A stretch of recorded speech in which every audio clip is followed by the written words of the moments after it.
پیدائش مبارک۔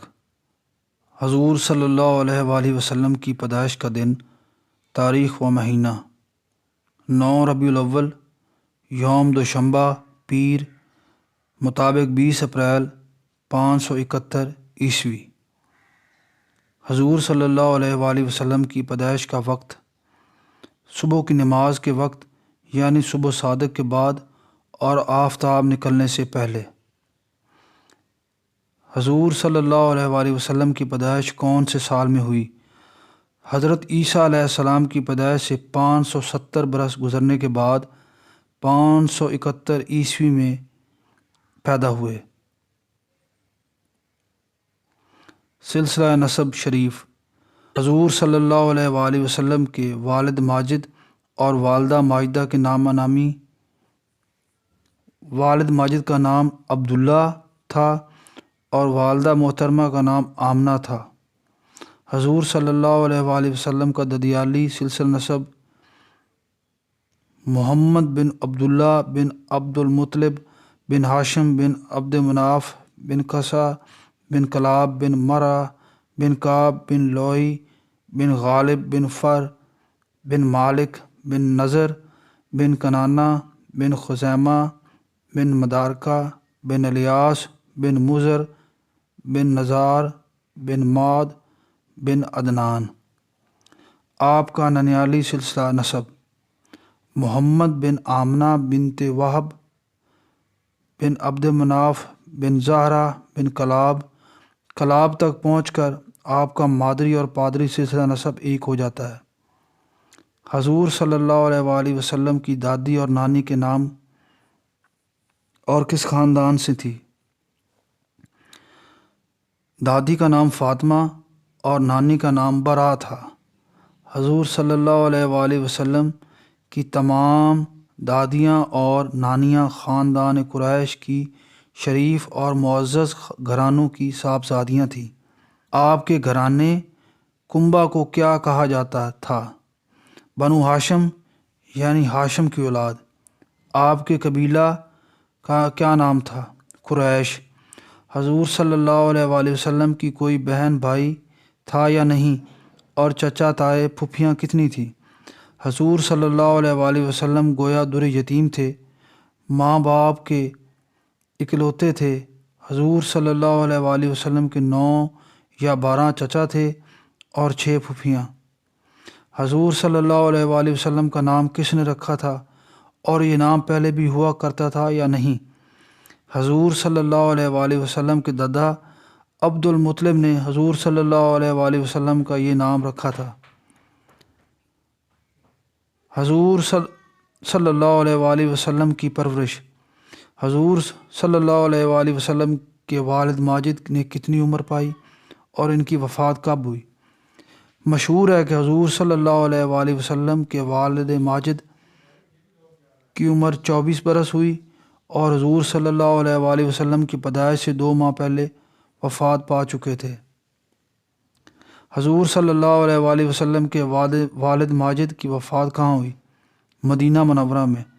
مدینہ منورہ میں وفات کیوں ہوئی؟ حضرت محمد صلی اللہ علیہ وآلہ وسلم کے والد ماجد کی ننیال مدینہ میں تھی۔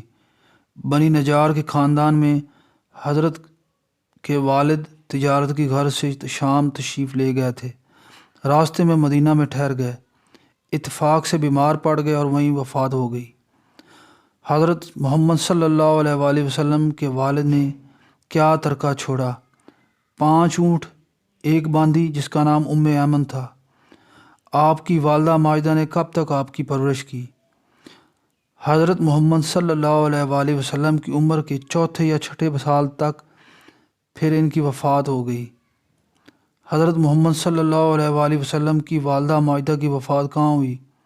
ابوا گاؤں میں۔ ابوا کہاں ہے؟ مکہ اور مدینہ کے درمیان میں۔ ابوا کیوں گئی تھی؟ مدینہ طیبہ میں بنی نجار کے خاندان میں اپنے رشتہ داروں سے ملنے گئی تھی۔ والدہ کی وفات کے بعد آپ کی پرورش کا ذمہ دار کون ہوا؟ حضرت ایمن رضی اللہ عنہا، جو حضور صلی اللہ علیہ وآلہ وسلم کی باندھی تھی۔ حضور صلی اللہ علیہ وآلہ وسلم کی خدمت شروع کی اور حضرت کے دادا عبد المطلب آپ کے والی اور ذمہ دار تھے۔ عبد المطلب کی پرورش میں حضور صلی اللہ علیہ وآلہ وسلم کتنا عرصہ رہے؟ تقریباً 2 سال۔ پھر عبد المطلب کی بھی وفات ہو گئی۔ حضور صلی اللہ علیہ وآلہ وسلم کی عمر اس وقت کیا تھی اور عبد المطلب کی کتنی؟ حضور صلی اللہ علیہ وآلہ وسلم کی عمر مبارک 8 سال 2 ماہ 10 دن اور عبد المطلب کی عمر 140 سال۔ عبد المطلب کی حیثیت مکہ میں کیا تھی؟ روپے پیسہ تو کچھ زیادہ نہ تھا، لیکن مکہ معظمہ کے بڑے سرداروں میں سے بہت بڑے معزز آدمی تھے۔ عبد المطلب کے والد عبد المطلب کے بعد حضور صلی اللہ علیہ وآلہ وسلم کی ذمہ دار کون ہوا؟ حضور صلی اللہ علیہ وآلہ وسلم کے چچا ابو طالب یعنی حضرت علی کرم اللہ وجہ الکریم کے والد ماجد۔ حضور صلی اللہ علیہ وآلہ وسلم کو امی کیوں کہتے ہیں؟ امی ایسے شخص کو آ جاتا ہے جو لکھنے پڑھنے سے واقف نہ ہو۔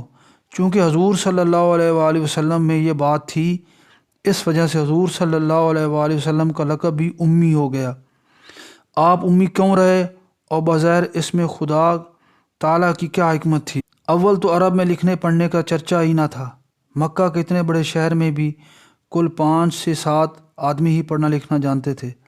اس کے علاوہ حضور صلی اللہ علیہ وآلہ وسلم کی تربیت کرنے والے وفات پاتے رہے۔ آپ نے یتیمانہ پرورش پائی، اس وجہ سے حضور صلی اللہ علیہ وآلہ وسلم کو امی رہے۔ اور صحیح علم تو خدا کو ہے، آپ کو امی رکھنے میں بظاہر چند فائدے معلوم ہوتے ہیں۔ تمام دنیا کو ادب اور تہذیب سکھانے والے حضور صلی اللہ علیہ وآلہ وسلم ہوں، اور حضور صلی اللہ علیہ وآلہ وسلم کا استاد صرف خدا ہو، کوئی انسان نہ ہو تو وہ یہ کہہ سکے کہ میرا سکھایا ہوا ہے۔ جس طرح پرورش کے سلسلہ میں حضور صلی اللہ علیہ وآلہ وسلم کو ماں باپ کے احسان سے آزاد رکھا، اسی طرح تعلیم اور روحانی تربیت کے سلسلہ میں بھی کسی کا احسان حضور صلی اللہ علیہ وسلم پر نہ ہو۔ یہ بھی خیال نہ کیا جا سکے کہ فلاں شخص حضور صلی اللہ علیہ وآلہ وسلم کا استاد تھا تو حضور صلی اللہ علیہ وآلہ وسلم سے زیادہ عالم ہوگا، معاذ اللہ۔ جب نبی کریم صلی اللہ علیہ وآلہ وسلم پر قرآن پاک نازل ہوا تو کوئی یہ وہم بھی نہ کر سکے کہ حضور صلی اللہ علیہ وآلہ وسلم کا بنایا ہوا ہوگا۔ جب حضور صلی اللہ علیہ وآلہ وسلم دنیا کو عقل مندی اور دانائی، تہذیب اور ادب کی تعلیم فرمائیں تو کوئی یہ خیال نہ کر سکے کہ پہلی کتابیں دیکھ کر آپ صلی اللہ علیہ وسلم اس قسم کی تعلیمات دے رہے ہیں۔ حضور صلی اللہ علیہ وآلہ وسلم کو مصیبتوں میں کیوں مبتلا کیا گیا؟ قاعدہ ہے اللہ کے خاص بندوں پر زیادہ سختیاں کی جاتی ہیں تاکہ ان کو آزمایا جائے۔ وہ ان مصائب میں خدا کی رضا مندی کا کہاں تک خیال رکھتے ہیں۔ رسول اللہ صلی اللہ علیہ وآلہ وسلم چونکہ سب سے زیادہ بزرگ اور خاص بندے تھے، اسی وجہ سے آپ پر زیادہ سختیاں اور مصیبتیں نازل ہوئیں، اور گویا آپ نے بہت سارے امتحانات میں بہت سی سندیں حاصل کی۔ اور قاعدہ ہے جس کے پاس بہت زیادہ سندیں ہوتی ہیں اس کی قدر اور زیادہ۔ حضور صلی اللہ علیہ وآلہ وسلم کو مصیبتوں میں کیوں مبتلا کیا گیا؟ قاعدہ ہے کہ اللہ کے خاص بندوں پر زیادہ سختیاں کی جاتی ہیں تاکہ ان کو آزمایا جائے۔ وہ ان مصائب میں خدا کی رضا مندی کا کہاں تک خیال رکھتے ہیں۔ رسول اللہ صلی اللہ علیہ وآلہ وسلم چونکہ سب سے زیادہ بزرگ اور خاص بندے تھے، اس وجہ سے آپ پر زیادہ سختیاں اور مصیبتیں نازل ہوئیں، بہت سارے امتحانات میں بہت سی سندیں حاصل کیں۔ اور قاعدہ ہے جس کے پاس زیادہ سندیں ہوتی ہیں اس کی قدر بہت زیادہ ہوتی ہے۔ حضور صلی اللہ علیہ وآلہ وسلم کے دودھ پینے کا زمانہ۔ حضور صلی اللہ علیہ وآلہ وسلم نے سب سے پہلے کس کا دودھ پیا اور پھر کس کس کا؟ تفصیل بیان کریں۔ سب سے پہلے حضور صلی اللہ علیہ وآلہ وسلم کو آپ کی والدہ ماجدہ نے، اور پھر چند دن ابو لہب کی باندی صوبیہ نے دودھ پلایا۔ اس کے بعد یہ دولت حلیمہ سعدیہ رضی اللہ عنہا کے حصہ میں آئی۔ صوبیہ اس وقت آزاد تھی یا باندی؟ آزاد تھی۔ کب آزاد ہوئیں اور کس طرح؟ جب صوبیہ نے اپنے آقا ابو لہب کو حضور صلی اللہ علیہ وآلہ وسلم کے پیدا ہونے کی خبر دی تو ابو لہب نے بھتیجے کے پیدا ہونے کی خوشی میں صوبیہ کو آزاد کر دیا۔ حضور صلی اللہ علیہ وآلہ وسلم کو دوسری عورتوں کو دودھ کیوں پلایا گیا؟ عرب کے بڑے لوگوں کا عام قاعدہ تھا کہ بچوں کو دودھ پلانے کے لیے قرب و جار کے دیہات بھیج دیا جاتا تھا تاکہ جسمانی صحت میں ترقی ہو اور زبان بھی صاف ہو جائے، کیونکہ شہروں کی زبان باہر کے آدمیوں کے ملنے جلنے سے صاف نہیں رہا کرتی۔ حضرت حلیمہ سعدیہ رضی اللہ عنہا حضور صلی اللہ علیہ وآلہ وسلم تک کیسے پہنچی؟ چونکہ اس قبیلہ کی عورتیں عام طور پر قریش کے بچوں کو دودھ پلایا کرتی تھیں اور سال میں 2 مرتبہ اسی گھر سے مکہ آیا کرتی تھیں۔ جو کہ بچے پیدا ہوئے ہوں ان کو دودھ پلانے کے لیے لے جائیں۔ اسی وجہ سے اپنے قبیلہ کی عورتوں کے ساتھ حلیمہ سعدیہ رضی اللہ عنہا بھی طائف سے چل کر مکہ آئی تھیں۔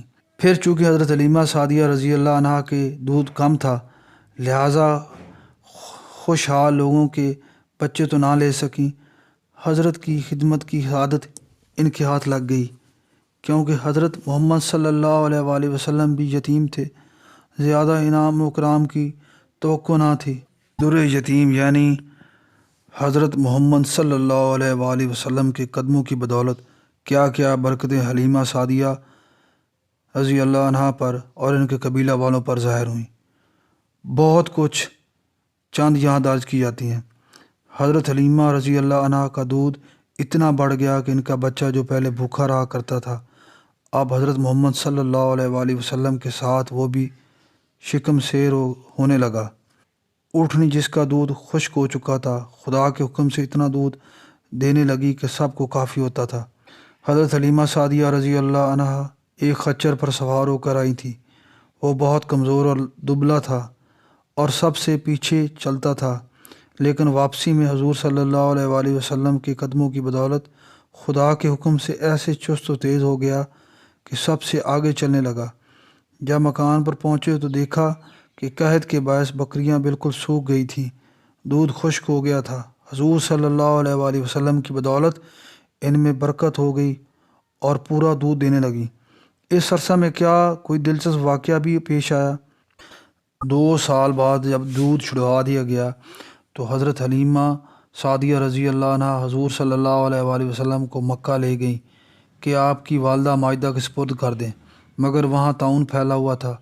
حلیمہ سعدیہ نے حضور صلی اللہ علیہ وآلہ وسلم کی برکتوں کا لطف پہلے اٹھا چکی تھیں۔ آب و ہوا کی خرابی کا بہانے سے واپس لے آئیں۔ کچھ زیادہ دن نہیں گزرے تھے کہ عجیب واقعہ دیکھا گیا کہ 2 فرشتے انسان کی شکل میں حضور صلی اللہ علیہ وآلہ وسلم کے سامنے آئے۔ حضور صلی اللہ علیہ وآلہ وسلم کا ننھا سا سینہ اور شکم مبارک چاک کیا، قلب مبارک کو نکالا اور نور سے بھر دیا۔ حضور صلی اللہ علیہ وآلہ وسلم اس وقت دودھ شریک بھائی کے ساتھ بکریاں چرانے جنگل تشریف لے گئے تھے۔ آپ کے بھائی نے حضرت حلیمہ سعدیہ کو اس واقعہ کی خبر دی اور پھر حضور صلی اللہ علیہ وآلہ وسلم نے تمام قصہ بیان کیا۔ حضرت حلیمہ سعدیہ کو خوف پیدا ہوا اور حضور صلی اللہ علیہ وسلم کو مکان پر پہنچا گئی۔ نبوت سے پہلے حضور صلی اللہ علیہ وآلہ وسلم کی زندگی۔ لڑک پن میں آپ کے اخلاق کیا تھے؟ آپ ذہین، سمجھدار، نیک طبیعت، صابر اور خوددار تھے۔